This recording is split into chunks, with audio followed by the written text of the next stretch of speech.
Hello and welcome back. Once again, I'm your instructor, Lukas, and today we'll be looking at how to research effectively with ideas drawn from Chapter 9, Doing Research, in the textbook I wrote, College Composition and Reading, Information and Strategies. Many students fear research papers, especially since research papers tend to be longer. Don't be. Research is mostly other people's ideas and information, easier than doing it all yourself. In fact, doing research can help any paper be easier to write, and with the ease of finding things on the internet, I highly recommend doing research for any essay you write, for any class. The research paper is so powerful because of the advantages you get from using sources. Increased authority for your information and increased credibility for you. You get evidence, examples, background information, and explanations that are useful for your paper. Verbal and visual emphasis. A strong quote from a figure of authority or a chart or other illustration can add a lot to your paper. It helps you understand your topic and have more insight into it. As a well-informed person, your paper will be of higher quality and earn more respect and a higher grade. You can also get counter-arguments or examples that you can then rebut, explaining why they're irrational, unimportant, irrelevant, or just flat-out wrong, thus making your side stronger. However, when you use sources, you must document them. Very few aspects of what you do in English class have the potential to subject you to criminal charges. If you're late, don't turn an assignment in, or don't follow instructions, you're not going to be fined or jailed.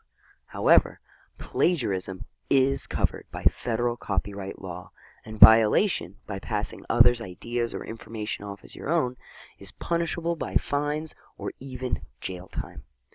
Nonetheless, there are good reasons to cite aside from avoiding a jail term. First, citing means that you're giving credit where credit is due.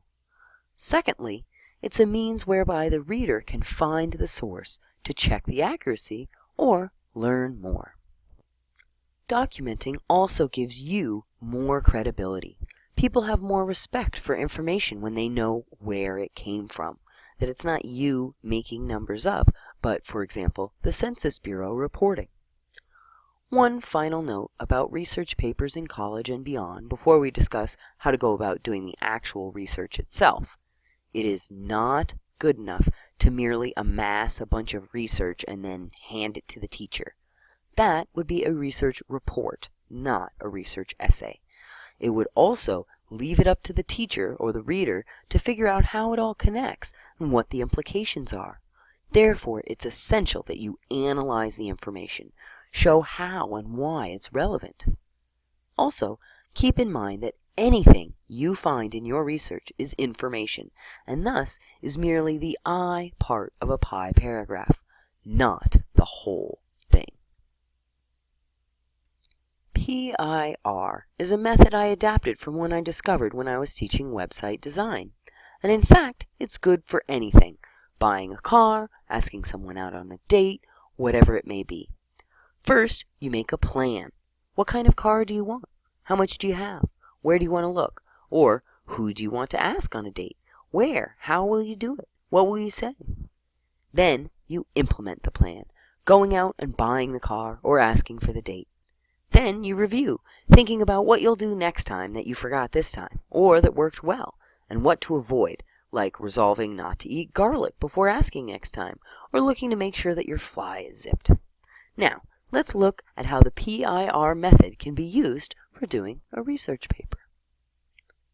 Planning can save you a lot of time in the long run with any project, but especially with writing. If you don't plan or if you spend very little time on it, that will mean that you have a scattered focus, researching, brainstorming, and writing about lots of things that end up needing to be cut, which means you'll have to spend a lot more time not only cutting things that aren't relevant, but more time revising overall, as you will have to connect the things that are relevant and shape everything once you figure out your focus. On the other hand, if you do spend time planning, you won't write stuff that you eventually have to cut, and you won't have to spend nearly as much time later trying to make it flow and connect to the real point of your essay. Planning is even more important with research papers. If you go on the internet or to the library right away, you won't know where to start, and you'll likely spend hours on information that doesn't end up even being used in your paper. While it's good to have more information for your own knowledge than actually ends up being cited in the paper, it's not good to spend hours and hours researching things that turn out to be completely useless or unrelated. Nor is there a one-to-one correspondence. 30 minutes of planning doesn't mean 30 minutes less revising for the same quality paper. It means 2 hours less revising or more. So, because research papers take time, it's essential to begin with a plan. The beginning of any research plan should be planning your time. It takes time to do the research and to incorporate it into a well-done paper, and you're more likely to have the time if you plan for it. Include a space to leave before revising, as well as a cushion in case things take longer than you thought, or other activities interfere. You get sick, you have to help a friend, you have to attend a party. After you have set aside time for completing all parts of the essay, pre-writing, researching, drafting, and revision, there are 3 basic things you should do to prepare. Step 1. Brainstorm. Using clustering, free writing, or brainstorming methods discussed in the beginning of the semester to decide on your specific topic or subject, starting with the information you have from the assignment requirements or guidelines.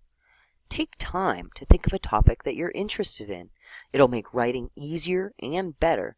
Plus, if you have to spend all that time, you might as well care instead of being bored to tears.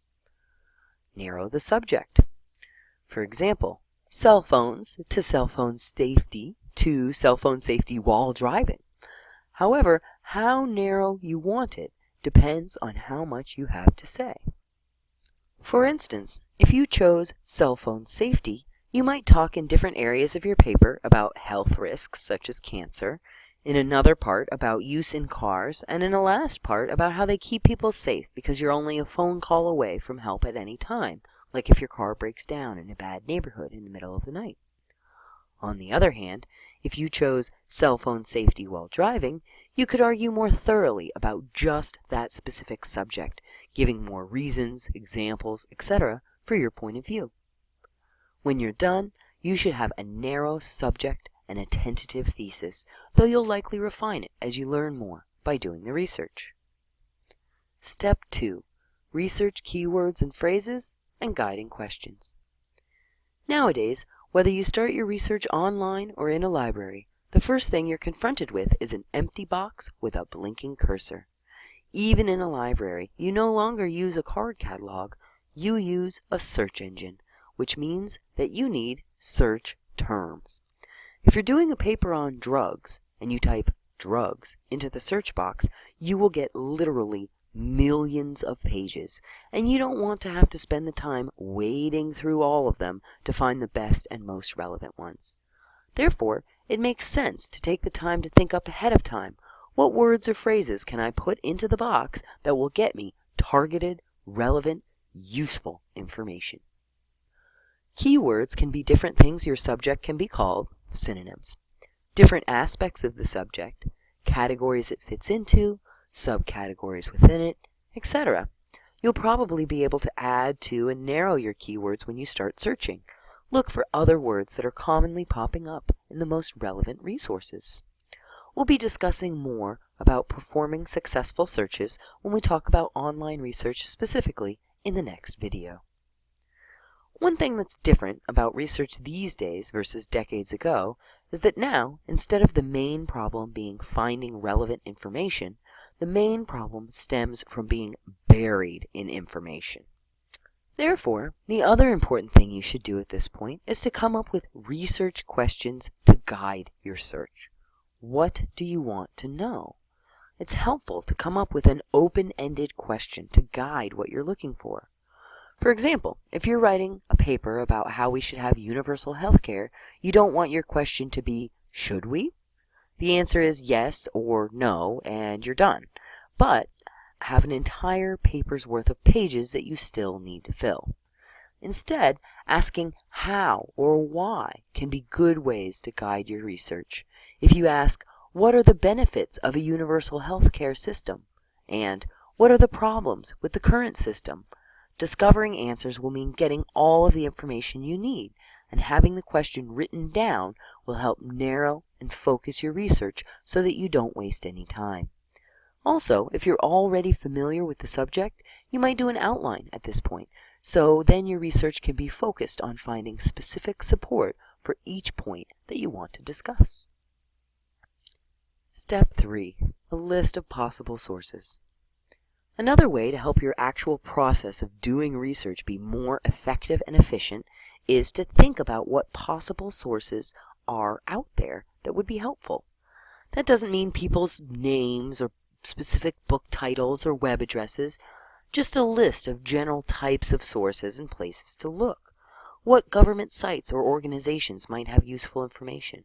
What types of people would be good to interview? What types of books, documentaries, or other types of resources might be useful? For example, in the book, I made the following suggestions. For a paper on child abuse, you might want to go to the website of Child Protective Services, CPS. You might want to interview a social worker or caseworker. You might want to check with the law enforcement agents in your area, looking at their website, perhaps interviewing them. You might interview a family court judge.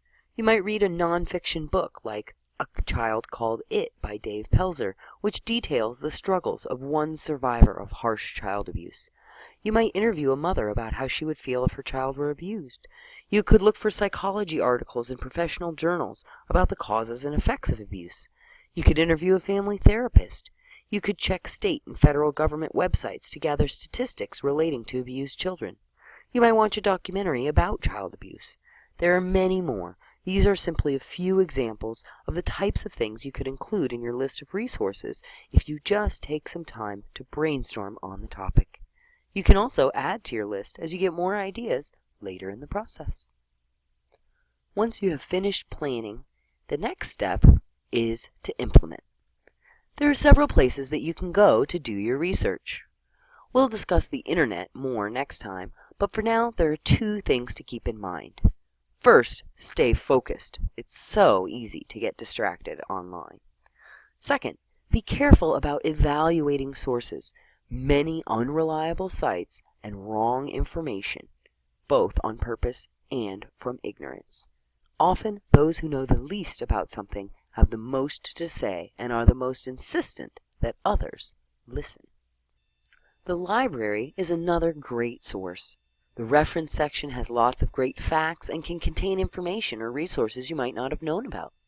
Librarians can also be a great source as they can point you to useful sources you would never even have thought of or been aware of. In addition, Santa Rosa Junior College has a Research Assistance Program, RAP or RAP.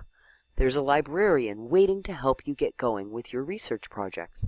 They offer one-on-one or small group consultations between students and librarians by appointment and will help you to do an outline and find resources to support it. There's a link on the library homepage to their RAP sign-up form.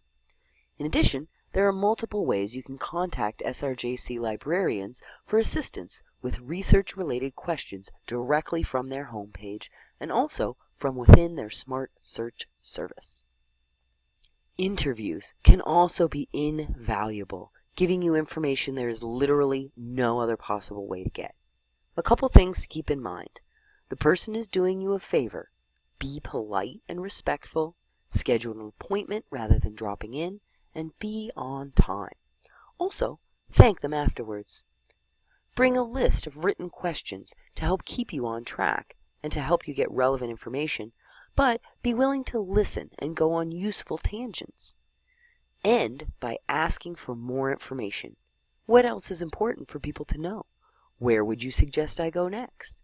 They often have lots of good ideas. Finally, record the interview. It is just too hard to take notes and listen at the same time. Plus, you might not note something down that later you wish you could use. Now it's super easy to record an interview. Just press the button on your phone. Remember that it's illegal to secretly record someone. Get their permission first. Email interviews are also good for keeping records. One of the most important aspects of doing research well is taking good notes. I highly encourage you to pay special attention to the section in the chapter about note-taking found on pages 232 to 233. What I'm going to emphasize now is what a good note should have, but please revisit the section for more detailed advice. A good note should first of all have some label or title, some kind of indication what subtopic it's about. If you do this well, then you can take all notes with the same topic and pile them together to create an easy outline of what you will discuss and when. The second important thing to have is the source information. Once I had a great quote, but I neglected to write down where I got it. I literally spent hours looking for it, and I ended up having to cut it from the paper because I couldn't find it. Don't let that happen to you. Obviously, you need the information itself. If you do your notes right, you should never have to look back at the sources. Look at the sources once, and from then on, use the notes. A small stack of notes is way easier to use than a large stack of source materials that you then have to find the relevant information in. You should also be clear about whether it's a quote, paraphrase, or summary, so you don't plagiarize on accident. Finally, I highly recommend an explanation. Have a note about how you intend to use this information, why it's relevant, what the implications are, etc. This makes it very easy to write a PI paragraph. Plus, it gets you thinking, which is never a bad thing. The final aspect of implementing your research plan is doing the actual writing itself. One method I highly advise is writing the draft from memory. Review your notes, then write the essay. Then go back and check the accuracy, adding missed information or numbers, etc. That way it'll flow instead of being choppy bits of information stuck inexpertly together. I've suggested one drafting method in the chapter, and I encourage you to check it out. It can be found on page 234. Another method is to write PI paragraphs. Start with a topic sentence stating a point related to the thesis, refer to your notes for writing the information, and then finish with the explanation, tying everything together. The last stage in the PIR method is to review. Look back over your paper and improve it before turning in a final draft. Revision is covered in detail in another chapter, so only a few suggestions have been included here. First, you might want to consider your plan. Reread your assignment sheet to make sure you've fulfilled the assignment. Edit and revise content first. Leave grammar and spelling until last. There are several things you'll want to check. Check your organization. A reverse outline, making an outline from your finished paper, can be useful at this point. Make sure the paper flows and builds your argument convincingly. Make sure each section relates to your thesis and has a specific purpose. Make sure that you've cited correctly within the paper and that your Works Cited page is inclusive and correctly formatted. Finally, some general tips include taking a break. Try to give yourself at least a day between writing and reviewing what you've written. You can also have someone else read it and give you feedback, preferably someone who writes well. You might also read it out loud to yourself or to a mirror. Thank you for watching. I hope this interview was helpful and illuminating and has helped you understand a bit more about the process of doing research. Please don't hesitate to contact me with any questions that you may have had about the material. I'm always happy to help. In the meantime, be sure to watch part 2, all about doing online research.